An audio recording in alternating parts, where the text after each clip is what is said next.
नमस्कार, मैं हूं रविकांत। स्वागत है आप सबका। एक बार फिर से हम चर्चा करते हैं स्वतंत्रता संघर्ष के उस दौर के बारे में। पिछले कुछ एपिसोड से मैं बता रहा हूं स्वाधीनता आंदोलन के बारे में। तो आज हम 1920 से 1930 के बीच का जो दौर है उसके बारे में कुछ चर्चा करते हैं। पिछले कई एपिसोड से मैं बता रहा हूँ इसके बारे में, किस तरह से आंदोलन महात्मा गांधी ने शुरू किया और चौरी चौरा की घटना हो गई और असहयोग आंदोलन वापस कर लिया। फिर उसके बाद घटनाक्रम बढ़ता रहा और जैसे ही साइमन कमीशन की रिपोर्ट आई, साइमन कमीशन का गठन हुआ। गठन के साथ ही भारतीयों ने विरोध शुरू कर दिया, चूँकि उसमें एक भी भारतीय सदस्य नहीं था। इसलिए तो भारतीयों के विरोध को देख करके जो उस समय के भारत सचिव थे लॉर्ड बिरकनहेड, उन्होंने भारतीयों को एक चुनौती दी। उन्होंने कहा कि अगर आप इतना ही आप में क्षमता है तो आप एक संविधान बनाइए और ऐसा संविधान बनाइए जिस पर हम सहमत हों। आप ले आइए, उसको हम देखेंगे और आपकी क्या मांगे हैं, आप किस तरह का संविधान चाहते हैं, हम उस पर चर्चा करेंगे। तो भारतीयों ने इस चुनौती को स्वीकार किया और इस चुनौती को स्वीकार करने के साथ मोतीलाल नेहरू के नेतृत्व में एक समिति गठित की गई। उस समिति के अंतर्गत एक उप समिति गठित की गई, जिसके अंतर्गत ये तय हुआ कि एक प्रारूप तैयार किया जाए। तो फरवरी और मई 1928 में इस समिति ने एक बैठक की। बैठक में प्रारूप तय किए गए और अगस्त 28 में वो रिपोर्ट तैयार की गई। फिर जब कांग्रेस का अधिवेशन हुआ तो उसमें इस रिपोर्ट को प्रस्तुत किया गया, जहां इसे स्वीकृति मिली। कांग्रेस ने इस रिपोर्ट को स्वीकार कर लिया। इस रिपोर्ट में क्या क्या था इसको समझिए आप। इस रिपोर्ट में एक तो डोमिनियन स्टेट के बारे में चर्चा थी कि हमें डोमिनियन स्टेट मिलना चाहिए। डोमिनियन स्टेट्स यानी कि औपनिवेशिक स्वराज, माने हम अंग्रेज सत्ता के अधीन स्वशासन चाहते हैं। लेकिन इस रिपोर्ट के प्रस्तुत होने के बाद कांग्रेस में ही दो धड़े हो गए। एक धड़ा तो औपनिवेशिक स्वराज चाहता था, यानी डोमिनियन स्टेट चाहता था, लेकिन एक धड़ा चाहता था कि हमें पूर्ण स्वराज पर बात करनी चाहिए, मांग करनी चाहिए। पूर्ण स्वराज से कम कुछ भी नहीं। एक संयुक्त निर्वाचन प्रणाली की स्थापना की बात थी। भाषाई आधार पर प्रदेशों के गठन की मांग थी इसमें, और मुस्लिमों के हितों के संरक्षण की बात थी और सीटों के आरक्षण की बात थी। ये इसमें एक ऐसा जहरीला बीज बोया गया था जिसने मुस्लिम संगठनों को, खास तौर से मुस्लिम लीग को, सोचने पर मजबूर कर दिया और उसे भस्मासुर बना दिया। ऐसे ही महिलाओं के अधिकार के बारे में इसमें मांग रखी गई। महिलाओं को अधिकार मिले, वयस्क मताधिकार मिले, महिलाओं को वोट देने का भी अधिकार मिले और एक धर्मनिरपेक्ष राज्य की स्थापना हो। ये भी एक जहरीला बीज था जिसके संकेत, माने जिसका प्रारूप आज भी दिखता है, उसका असर। खैर वो तो प्रस्तावना में ही बाद में शामिल कर लिया गया। देश की को जब आज़ादी मिली और उसके कुछ दशकों बाद जैसे आपातकाल लगा, उसमें ये भी जोड़ दिया गया संविधान की प्रस्तावना में ही, जबकि संविधान सभा ने इसको खारिज कर दिया था, पंथ निरपेक्षता की बात को। लेकिन नेहरू रिपोर्ट में इसकी मांग की गई थी। और धर्म का राजनीति से पृथक्करण करने की बात की गई थी, जो कि असंभव सा है। केंद्र और राज्यों के बीच शक्तियों के विभाजन की बात कही गई थी। लोक सेवा आयोग और सुप्रीम कोर्ट की स्थापना की बात कही गई थी। अब ये रिपोर्ट वही है जो आज का हमारा वर्तमान संविधान कहता है, क्योंकि जब संविधान सभा गठित हुई तो जितने अधिनियम अंग्रेज ले आए थे उनके भी कुछ अंशों को शामिल किया गया, नेहरू रिपोर्ट के अंशों को शामिल किया गया, 1935 के पूरे अधिनियम को ही शामिल कर लिया गया और इस तरह से संविधान बना। और एक एक पॉइंट पर चर्चा करने के बाद उसे शामिल करते गए लोग, हमारे जो संविधान विशेषज्ञ थे। उसके बाद हमने बताया कि कांग्रेस में ये सब रखा गया तो कांग्रेस ने पास कर दिया।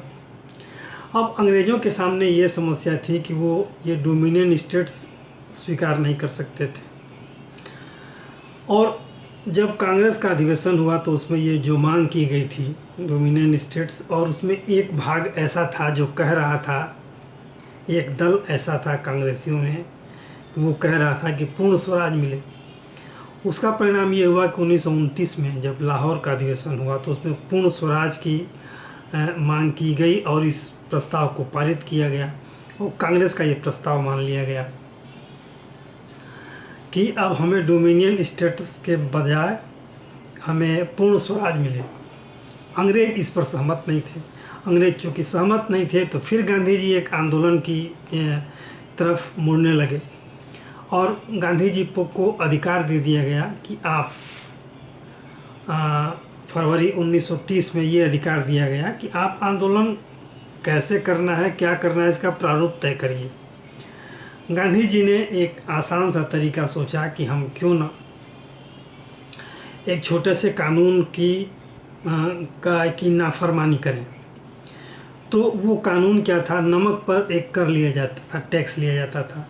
तो कांग्रेस ने ये कहा कि नमक और पानी ये तो एक साथ मिला हुआ है, इन्हें आप पृथक कैसे कर सकते हैं। पानी और नमक पर टैक्स कैसे हो सकता है।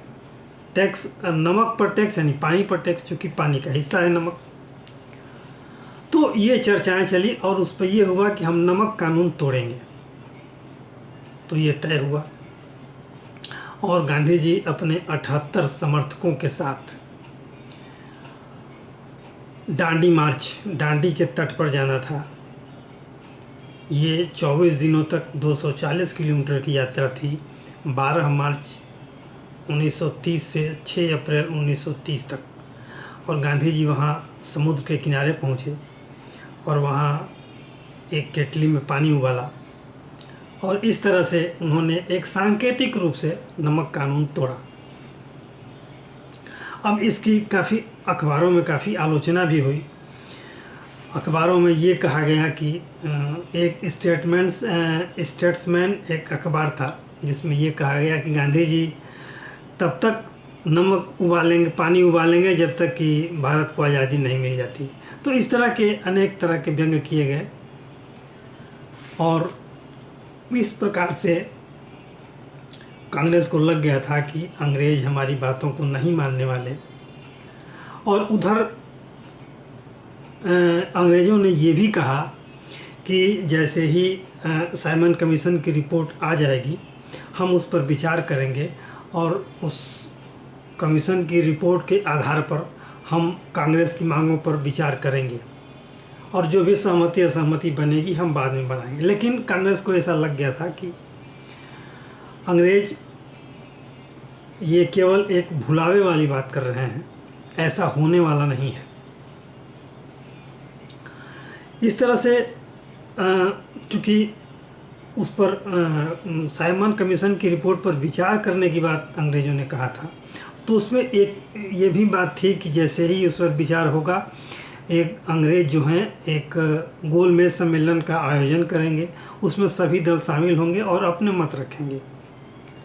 लेकिन अंग्रेज़ों के रुख को देख करके कांग्रेस ने पहले गोलमेज सम्मेलन का बहिष्कार किया।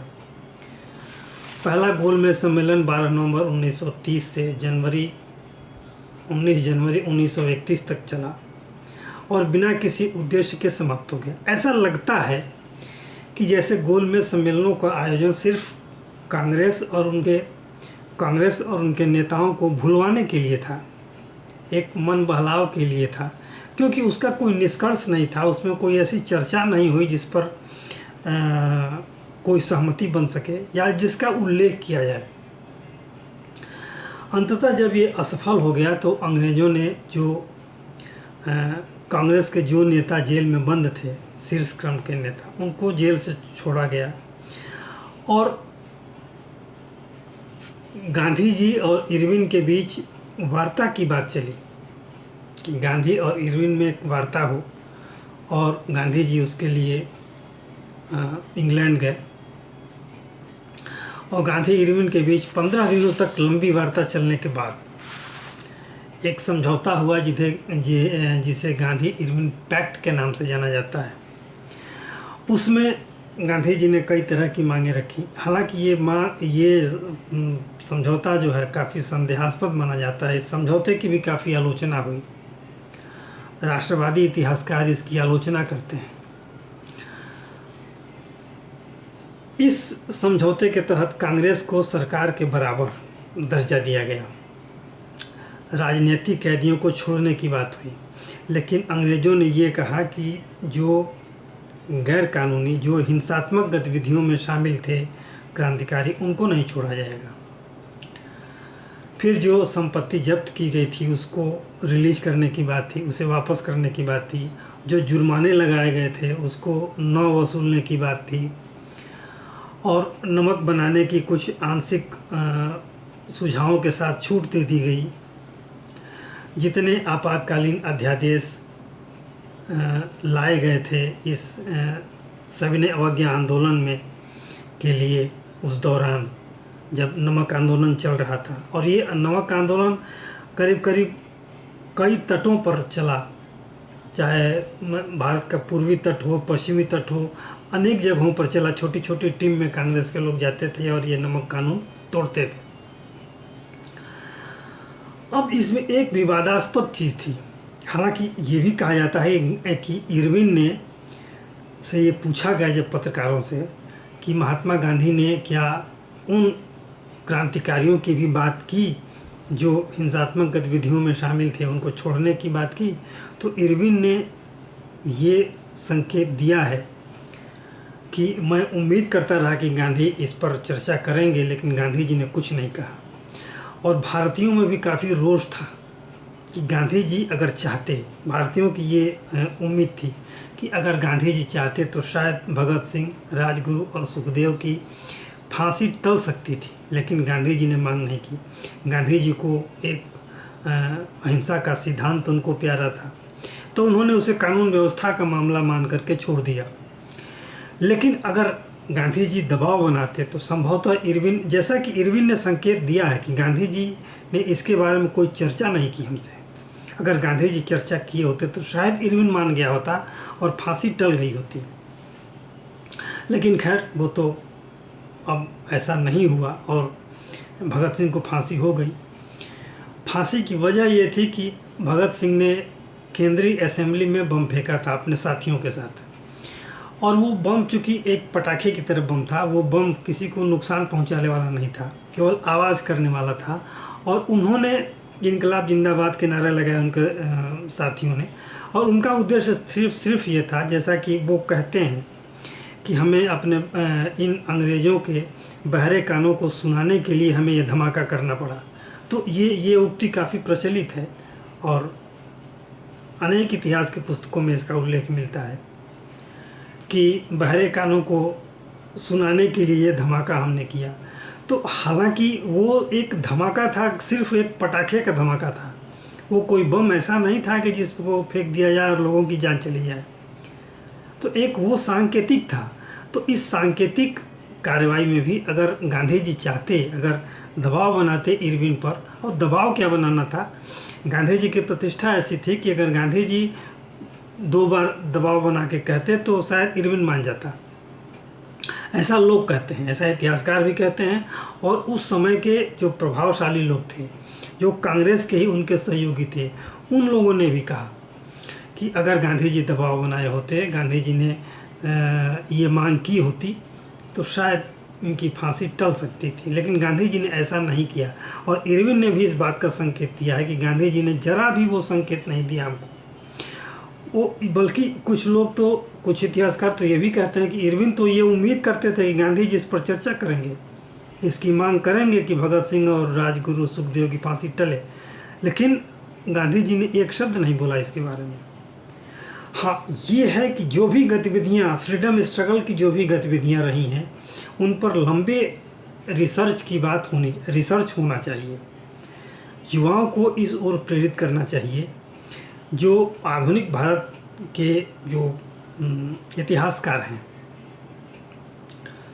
जिनके अंडर में अनेक इतिहास के स्टूडेंट शोध करते हैं, तो ये शोध होना चाहिए इस पर, क्योंकि ये अबूझ पहेली अब बनती जा रही। जैसे जैसे इतिहास की पुस्तकों में कुछ नए नए तथ्य सामने आ रहे हैं, ये पूरा फ्रीडम स्ट्रगल एक अबूझ पहेली सा बनता जा रहा है। और वैसे ही मुग़ल काल भी।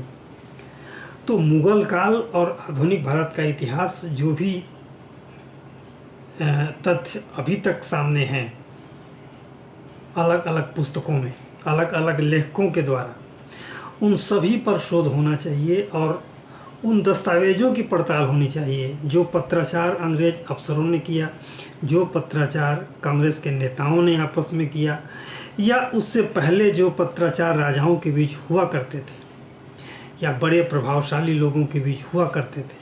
उन पत्रों पर अगर शोध हो तो अनेक तरह के तथ्य सामने आएंगे। तब ये भी पता चलेगा कि वहाँ उस दौर में, अंग्रेज़ों के ज़माने में, कांग्रेस की वास्तविक स्थिति क्या थी। अब जैसे इस फ्रीडम स्ट्रगल में जो 1905 से 1947 के बीच का जो दौर है, इस दौर का आप अध्ययन करते जाइए तो जैसे जैसे समय बीतता है वैसे वैसे लगता है कि कांग्रेस की चाहत जो थी, वो जो स्वराज की थी, जो स्वशासन की थी, जो अंग्रेज़ों के निकालने की बात थी, अंग्रेज़ों से आज़ादी पाने की बात थी, वो लगभग ख़त्म सी हो गई और सत्ता पाने की जद्दोजहद जुड़ गई। जिस तरह के समझौते हुए, जिस तरह की वार्ताएं हुई और जिन सिद्धांतों को लेकर कांग्रेस आगे बढ़ने लगी 1920 के बाद, वैसे लगता है कि कांग्रेस का एकमात्र उद्देश्य था सत्ता में भागीदारी। अब डोमिनियन स्टेटस की मांग जो है कांग्रेस के द्वारा किया जाना, ये क्या दर्शाता है? और इस तरह की मांगों का कोई मतलब नहीं है, जबकि इनके समानांतर जो हमारे क्रांतिकारी थे, उनका एक ही उद्देश्य था, अंग्रेज वापस जाएं। इसके लिए उन्होंने क्रांति की जो लौ जलाई वो 47 तक चलती रही। जगह जगह पर, समय समय पर अंग्रेज़ों की हत्याएं होती रहीं और वो अपने उसूल में, अपने सिद्धांत में वो पक्के थे, उस पर लगातार चलते रहे। कभी शस्त्रागार लूटे गए, कभी इनका खजाना लूटा गया, और कभी किसी समारोह में उनके ऊपर बम या गोलियां चली, वो मारे गए। एक ये आंदोलन की दो धाराएं समानांतर धारा, ये मैं बार बार कह रहा हूँ। जो भी फ्रीडम स्ट्रगल के जितने भी हमने वीडियो बनाए, उसमें सब में मैं ये बार बार कर रहा हूँ कि क्रांतिकारियों के आंदोलन की और कांग्रेस के आंदोलन की जो दो पैरेलल धाराएं चली, और क्रांतिकारी जो थे वो अपने उद्देश्य में आगे चलते रहे और कांग्रेस का उद्देश्य भटक गया। ऐसा लगता है कि वो अब ये बहुत मजबूरी में 1929 का जो लाहौर अधिवेशन है, जिसमें पूर्ण स्वराज की मांग की गई, लेकिन पूर्ण स्वराज की मांग पर भी कांग्रेस उस तरह से नहीं चली जिस तरह से उम्मीद थी। कांग्रेस को जिस आंदोलन की उम्मीद थी या क्रांतिकारियों को जिस आंदोलन की उम्मीद थी, वैसा चला नहीं। और इस तरह से जो आंदोलन हुए, जो समझौते हुए गांधी इरविन में, इस समझौते का भी कोई असर नहीं हुआ। अंत में एक दूसरा गोलमेज सम्मेलन हुआ जिसमें कांग्रेस की तरफ से गांधी जी भाग लिए और अन्य संगठनों के लोग भाग लिए, और इसमें भी जो भी तथ्य, इसमें जो भी वार्ताएं हुई, वो एक तरह से असफल वार्ताएं हुई और इनका कोई मतलब नहीं था। और वैसे ही तीसरा गोलमेज सम्मेलन हुआ, उसका भी कोई तथ्य नहीं सामने आया। ये बेमतलब की चीज़ थी जो कांग्रेस को एक मन बहलाव का साधन था, एक सैर सपाटे का साधन था और इसके अलावा कुछ नहीं था। गोलमेज सम्मेलन की वास्तविकताएं यही हैं। इसमें क्या वार्ता हुई, किनके बीच किसने क्या बात उठाई, किसने क्या उस पर कमेंट किया, किसने क्या सोचा, किसने क्या मांग की, कोई चीज़ें ऐसी नहीं है जिस पर चर्चा किया जाए, या कोई चीज़ ऐसी नहीं है जिस पर कि कोई तथ्य बाहर आए हों कि हाँ इन बातों पर सहमति हो गई। तो ये सभी अधिवेशन, तीनों गोलमेज सम्मेलन अनावश्यक की एक कवायद थी, इसके अलावा कुछ नहीं था। तो 2030 तक का जो दौर हमने देखा वो यही लगता है कि कांग्रेस अपने उद्देश्य से भटक चुकी एक पार्टी थी, इसके अलावा और कुछ नहीं था। तो आज के लिए इतना ही। आशा है ये वीडियो आपको अच्छा लगा होगा। आपसे अनुरोध है कि आप इसे लाइक करें, शेयर करें और सब्सक्राइब जरूर करें। धन्यवाद।